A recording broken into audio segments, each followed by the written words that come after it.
Hi, Carolyn Southwell from Human Design Basics. In this video, I'm going to talk about deconditioning. And this came up because recently I ran a free class called Becoming an Empowered Projector, sharing my experience of being a projector, working with human design for the last 7 years, and what it takes to become more empowered.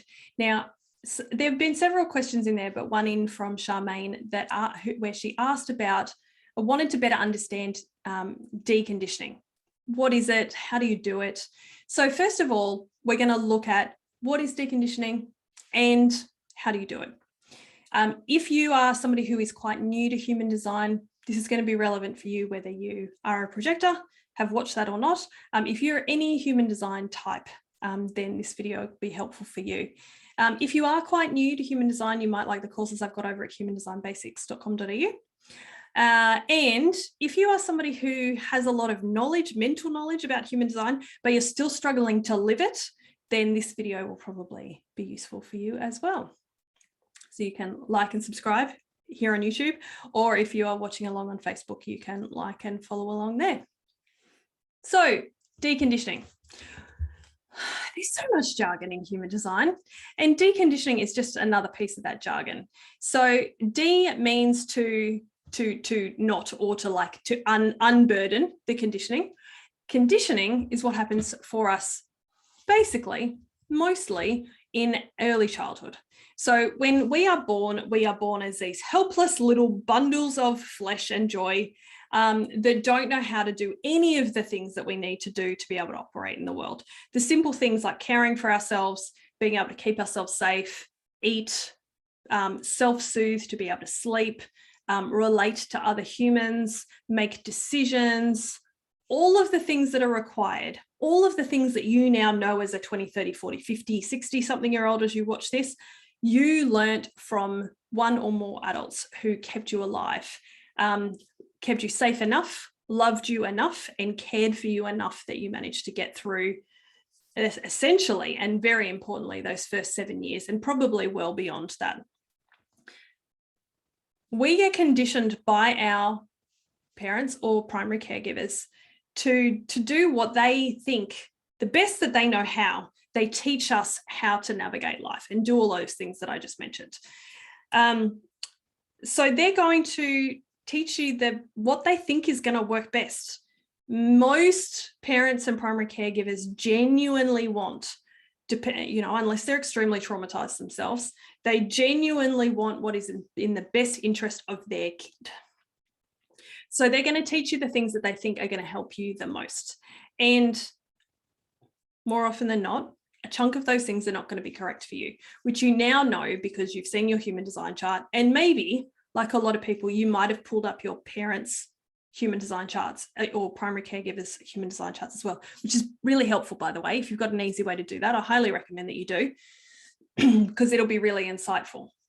So not only have they taught you to behave certain ways and believe certain things because that's how they behave, or that's how the things that they believe, and they want to instill those things into you because they feel like that's going to help you be successful. There is also an energetic conditioning piece. So for example, both of my parents are generators. So I, as a projector, have been energetically conditioned to behave like a generator. Well, that's not anything that my parents did wrong. They were being themselves, and I received that energetic imprint. So until I found human design, I was walking around the world trying to be a generator. Didn't work very well because this body is not set up to operate that way.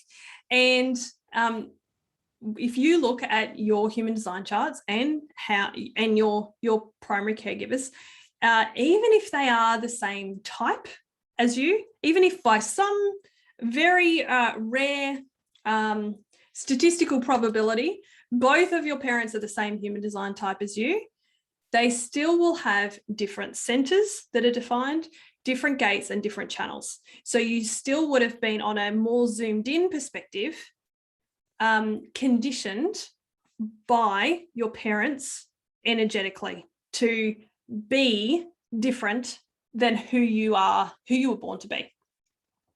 There's nothing wrong with any of this. It's all part of the process of life. And not but, and. Now that you have this information about your chart and how you're designed to operate in the world, you can start to go through this process of quote unquote deconditioning, as in stripping back and unlearning and unwinding the behaviors that you were taught that you can see are not a match for your chart, the beliefs you were given that are not a match for your chart. So let's look at an example. If you've been conditioned to work hard, but you are a non-sacral person, a manifestor, projector, or reflector, that's about 30% of the population. If you have been conditioned to work hard, that's going to be particularly damaging for you. It's not great for the other two, either the generators or the manifesting generators, but they're going to have a bit more wiggle room. If you're in this 30%, it's probably going to slowly kill you. So really good belief to unlearn so that you can be much healthier and operate more correctly, frankly. So behaviors, beliefs, and then also stripping back and shifting the ways that you have energetically been being, for lack of a better term. Now, there are more different ways that we can be conditioned, and it would be remiss of me to not mention trauma in this process. So traumatic experiences, just when you didn't feel safe, when you didn't feel like you could be yourself. And that could be anything as simple as, you know, standing up in a room full of kids at school to read out your story and the kids laughed at you. You didn't feel safe and you were trying to be yourself, and that wasn't well received, right? So there's those kinds of traumatic experiences that every single person on the planet has experienced. And then there are also far more significant traumas where you genuinely were not safe. And all of those things will be sitting in your system, stopping you. Part of you will be protecting you from trying to have that happen again. And those protection mechanisms may be in the way of you being able to live your fully authentic, aligned self, as according to as shown in your chart.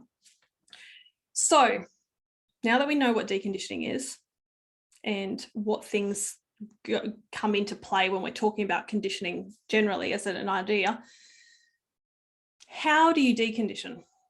Well, there are more tools than we can possibly count at this point in time, and we are very, very fortunate in this day and age to have, you know, so many different ways that you can unburden yourself of these things that are holding you in place and stopping you from being yourself.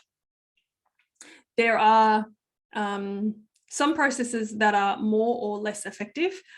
What I would say is any of the practices, the ultimate measure, let's say this, because there are so many, the ultimate measure of whether a process that you're doing internally to unburden yourself, to decondition yourself, the ultimate measure of whether it's working is whether you see 3D tangible results, you see changes in your external reality.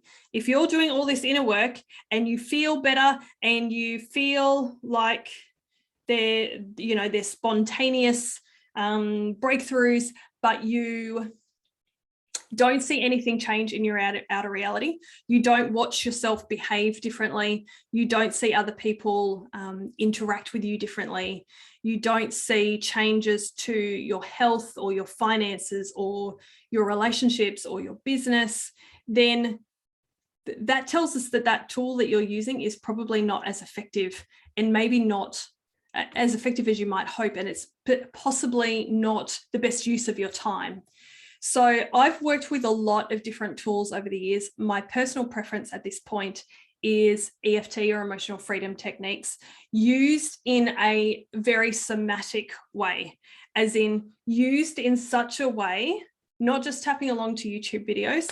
Unfortunately, there are not that many that are really well done. Instead, getting really skilled in being able to do it either yourself and or with a practitioner who can help you to go into the body and shift things that are in the body. Because all of this stuff is sitting in the body, our behaviors and the mechanisms that drive us to behave particular ways that might not be in alignment with our human design chart. That stuff is sitting in the system, in the physical system. Even when we clear things out energetically, it is really useful to come in and find where that energy is sitting in the body. So if you want to know more about that, you can email me, caroline@carolinesouthworld.com.au, if I feel really good to you and you'd like to be able to explore EFT with me so that you can become better in alignment with your human design. You are welcome to do that. Otherwise, you have now been, we've now talked about deconditioning and that process, and just why it's so vitally important, because if you don't unburden, unshackle, decondition the ways that you have been programmed to operate by your darling parents who kept you alive, then you can't actually live into the full authentic brilliance that your human design chart shows. So, and you get to choose. You get to choose how you want to do life. So if you want to unburden and unshackle, then find a tool that you really like and use it and start to free yourself so you can become the awesome you I know you're here to be. Bye for now.